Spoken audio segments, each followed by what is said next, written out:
Je pense que ça veut dire... Je pense que ça veut dire... Tu vois, dès que j'ai eu 18 ans, j'ai taffé, j'ai ramené de l'argent, je l'ai aidé. Et dans la musique, j'étais en mode, il n'y a pas une possibilité, il n'y a pas un monde où ça ne marche pas. Génial, je te laisse faire un petit clap et c'est parti.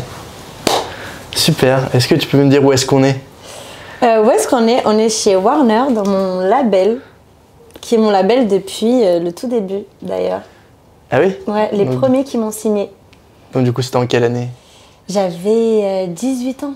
Ah oui, Là, 18 j'en ai ans. 25. Ah oui. Ouais, en fait, j'ai signé très très jeune, parce que j'ai commencé avec un producteur qui, lui, était déjà dans le milieu, donc il a présenté mon projet aux maisons de disques. Et en fait, j'ai sorti mon tout premier titre 2 ans après ma signature. Ah oui, d'accord. Donc genre, j'ai vraiment eu une signature assez spé, je crois que ça se fait plus trop de signer comme ça. Mais du coup, ouais, c'est mon tout premier label et depuis, je suis encore là. Justement, là, t'es venu présenter un nouveau single, Ouais, c'est ça? exactement. Est-ce que tu peux nous en parler? Bah écoutez, j'ai sorti enfin le premier titre de mon album parce que ça fait 2 ans que je bosse dessus et que je dis en interview qu'il va sortir et qu'il sort pas. Et là, c'est bon, c'est lancé. On a sorti le tout premier single qui s'appelle Tout le quartier et que je trouve ouvre bien, on va dire, cette nouvelle ère, tu vois. Que ce soit musicalement, on s'est vraiment beaucoup pris la tête sur les accords, le mix, tu vois, de faire les bons silences au bon moment, les bons traitements de voix. On a pris énormément de temps pour la réal. On a testé, genre, je pense, 10 réals dans le monde entier, genre des mecs d'Amsterdam, de partout. Et jusqu'à arriver à cette version qui est sortie. Ben justement, il y en a un qui était plutôt impatient de voir ton album, c'est Sneezy qui a voulu te poser une petite question. Super fille, Alors, je te remets le début. super fille, super talentueuse, qui rappe bien en plus. Enfin, c'est même pas qu'une chanteuse, c'est une meuf qui rappe. Bah déjà, ouais, sors-nous ton album parce que tu le teases, mais ça fait 1000 ans qu'on attend. Je crois que c'est son premier album, du coup, enfin, c'est pas une question, mais j'espère que tu es prête à tout t'éclater. Oh. Alors, est-ce que tu es prête à... Gros bisous, Sneezy. Et toi aussi, sors-nous des trucs, là. Attends. Ah, il vient de sortir, là, son album. Ouais, c'est vrai, on peut rien lui dire. Mais Sneezy, mais incroyable, parce que c'est le... Je crois que c'est mon premier feat. Ah ouais? Je crois. J'ai peur de dire une bêtise, mais en tout cas, c'est le premier mec du rap qui m'a invité sur son projet, avec qui, voilà, on a fait une session, qui a vraiment voulu collaborer avec moi. Et c'était trop bien. Genre, j'oublierai jamais, tu vois, qu'il ait cru en moi, on va dire, à ce moment-là. C'était avant Aou, c'était avant tout ça, je crois. Donc t'es d'accord ce qu'il dit quand il dit t'es une femme qui rappe et tout, t'es d'accord avec Ouais, parce que je pense que Sneezy, déjà, c'est un mec qui débite, qui a vraiment la précision du texte. Et c'est vrai que se retrouver en session avec lui, c'est pas pour tout le monde. Faut, tu vois, t'as la pression et tout. Et j'ai adoré notre collaboration, j'ai adoré le moment de partage, d'écriture. Et c'est vrai que, voilà, que ce soit dans Aou, dans Célestin, j'ai plusieurs sons où je rappe, je kiffe le rap depuis toujours. Mais je vais pas m'enfermer dans cette case-là parce que je suis avant tout une chanteuse et j'adore la mélodie. Après, aujourd'hui, est-ce que le rap, c'est que du rap sans mélodie? Non, tu vois. Aujourd'hui, ça s'est quand même beaucoup ouvert. Donc, ouais, je pense que le rap fait énormément partie de la musique que je fais. Et t'enregistres à chaque fois tes sons en France ou ça t'arrive aussi au Brésil parfois d'y retourner? Ouais, dans l'album, j'ai enregistré au Brésil, j'ai enregistré en Suède, j'ai enregistré à Londres. Ah oui, pas mal. Pourquoi? Est-ce que ça t'inspire? Est-ce qu'il y a peut-être une ville qui t'inspire plus qu'une autre d'ailleurs C'est une bonne question. Je pense que les premières fois où j'ai bossé au Brésil, c'était incroyable. Parce que je fais de la musique brésilienne en France, donc souvent je l'ai quand même fait avec des producteurs français, ce qui est trop bien. Mais le faire avec des producteurs de là-bas et pas être dans une constante traduction de mes envies, c'est aussi très cool, tu vois, d'être avec des gens qui comprennent là où je veux aller sans forcément devoir beaucoup m'expliquer. Et après, la Suède, ce que j'ai beaucoup aimé, c'est que en termes d'écriture, je me sentais très libre parce qu'ils ne comprenaient pas ce que je disais. Ah ouais. Et du coup, j'ai eu un vrai déclic de me dire, en fait, quand tu te sens en totale liberté et que tu n'es pas avec un mec où tu sens qu'il va juger ce que tu vas dire, j'ai écrit, je pense, mes meilleurs textes là-bas de l'album. Et justement, comment t'as accueilli, toi, quand tu rentres là-bas au Brésil? Bah très bien, en vrai c'est fou parce que je pense que les Brésiliens c'est un défaut d'ailleurs aussi qu'ils ont, mais ils aiment beaucoup les trucs qui viennent d'ailleurs, tu vois, Ouais, et c'est je vrai. sais que les Brésiliens ils se battent beaucoup aussi pour ça, de genre autant respecter leurs artistes que les artistes internationaux. Et c'est vrai que je pense que du fait d'être brésilienne et d'avoir ramené un peu cette culture brésilienne ici et d'essayer de la ramener en étant une vraie brésilienne, tu vois, parce qu'il y a beaucoup de Français qui le font, mais Bien sûr. voilà, je suis vraiment là-bas, quoi. Et du coup, bah, je pense qu'ils kiffent, tu vois, de se dire, mais c'est trop cool ce que t'as fait là-bas, de voir, voilà, sur les réseaux ce qui s'est passé et tout. Donc j'ai toujours un très bon accueil, que ce soit des artistes, que ce soit des gens du milieu du foot, de l'art, de tous les milieux. J'ai des très bonnes relations là-bas et c'est hyper agréable. Non, j'imagine. Et puis d'ailleurs, il y a 3 ans, tu disais, le portugais me vient plus naturellement pour écrire une chanson. Ouais. J'écris aussi beaucoup en français, mais musicalement, j'ai plus de mal à faire en sorte que ça sonne super bien. Ouais, Est-ce bah, que ça a un peu changé ça? Un peu, mais pas trop, parce que phonétiquement, le français, c'est dur. Hein. Ah ouais? Ah ouais, franchement. Bah, tu vois, le portugais, c'est très rond. Ouais, C'est beaucoup de ah ouais. Et le français, ça accroche un peu, tu vois, c'est très. c'est vrai. D'ailleurs, tu fais écouter, moi j'adore faire écouter les raps français à mes potes brésiliens. Ils sont en mode waouh, mais ils kiffent, hein. Ah Mais ouais. ils sont en mode waouh, c'est. Tu vois, en fait, c'est une langue qui accroche beaucoup. Et c'est vrai que je trouve que c'est hyper dur de trouver aussi un juste milieu entre ne pas être trop niais, parce que c'est trop facile quand t'écris trop simplement, du coup, d'être très niais. C'est vrai. Mais ne pas être non plus trop complexe, tu vois. Là où en portugais, j'ai pas de difficulté à dire les choses simplement, sans que je trouve que ça sonne genre trop cliché ou trop bateau, tu vois. C'est vrai. Et est-ce que ta mère, qui est un peu une de tes plus grandes fans, tu lui fais écouter tes sons à chaque fois un peu en premier? Ouais, bah tout le Ça quartier, aide. non. Ah oui? Je crois que c'est le premier titre. Ah ouais? Je crois que c'est le premier titre qu'elle a découvert sur YouTube, comme tout le monde. Mais parce que c'est vrai qu'avec ma mère, on a toujours eu un peu une pudeur sur les sujets comme ça. On n'en a jamais trop parlé. Et du coup, c'est vrai que bah, je ne l'ai pas fait écouter celui-là. Ah, Mais pas sinon, encore. normalement, oui, elle écoute. Parce que tu dis que ta mère, c'est ta meilleure amie. Elle t'a eu à l'âge de 16 ans. Ouais. Et tu dis, elle m'a montré la femme que je voulais être. Ouais.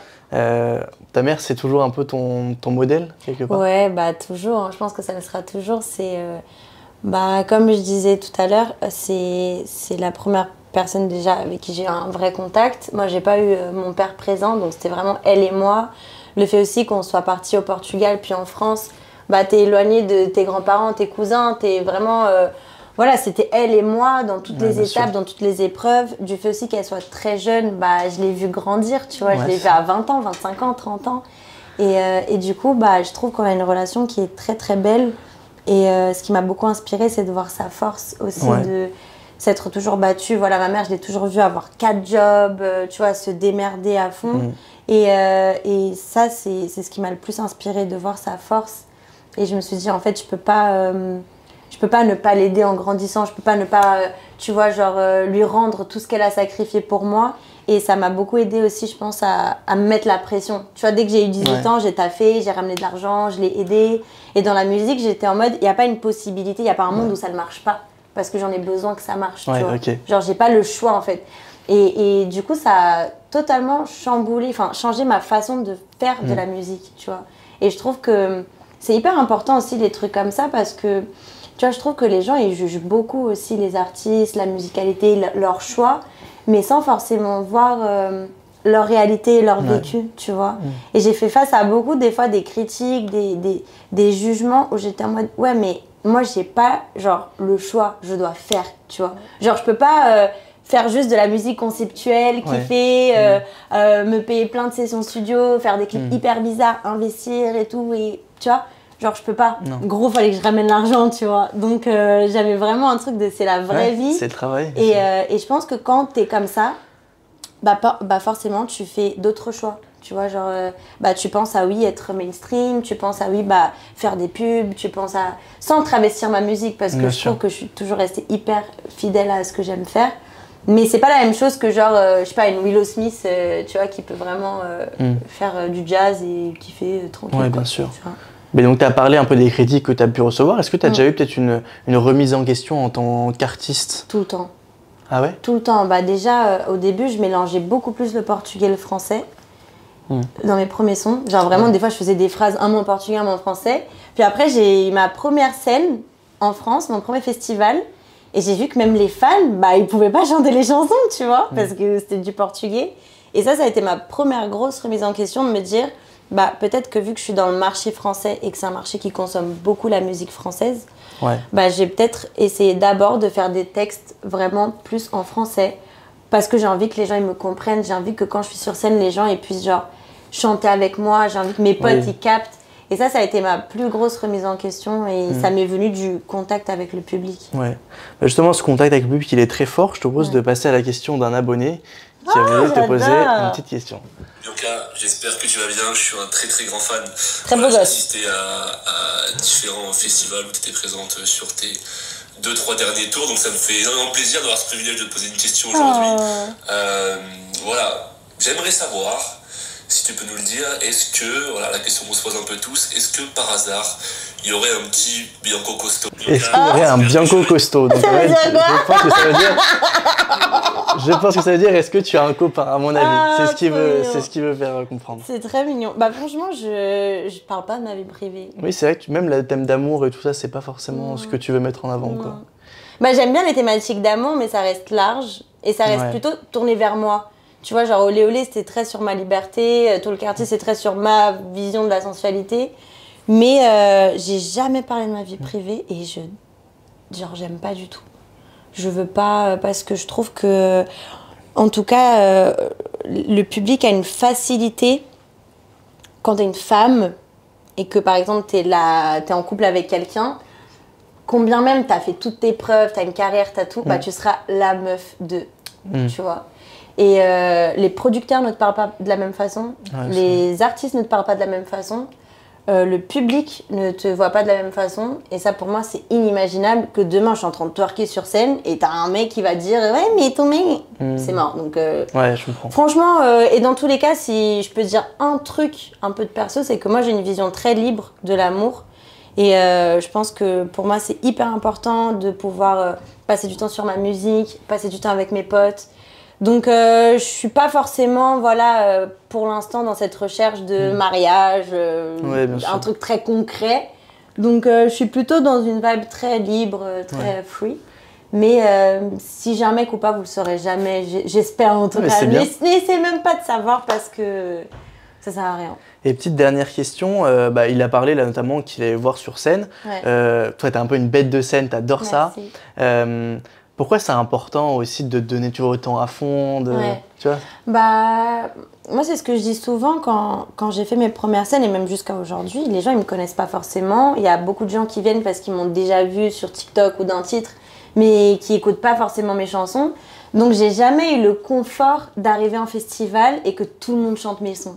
Tu vois. Ouais, je vois. Donc ça veut dire que quand j'arrive, bah les gens jugent, les gens me regardent un peu genre c'est qui elle et je suis en mode ok, je vais vous attraper en fait. Donc j'ai toujours eu beaucoup ce challenge sur scène de devoir donner constamment pour qu'on me regarde tout le temps et pour pas perdre les gens. Donc je suis tout le temps en mode ok je donne et je trouve qu'au final bah ça m'a permis de vraiment développer mon côté scénique. Ça fait que même quand je fais des showcases, à chaque fois, les patrons des boîtes et tout, ils viennent me voir en mode, mais on n'a tellement pas l'habitude de ça. Parce que normalement, les rappeurs, ils arrivent, ils sont capuchés, lunettes de soleil, genre. Et c'est cool parce qu'ils ont leur tube, ils peuvent se permettre de ça. Mais moi, j'ai jamais pu me permettre d'avoir ce confort-là. Et du coup, je suis obligée de beaucoup donner. Et après, je kiffe ça aussi. J'aime trop la scène. Genre, moi, j'ai grandi avec Britney Spears, Shakira, tu vois. Bien sûr. Je veux que pouvoir mettre des feux sur scène, être en mode... Donc, non, je kiffe. Super. Bon, merci beaucoup, Bianca. Merci beaucoup, c'était un plaisir. Super. Merci beaucoup. Super.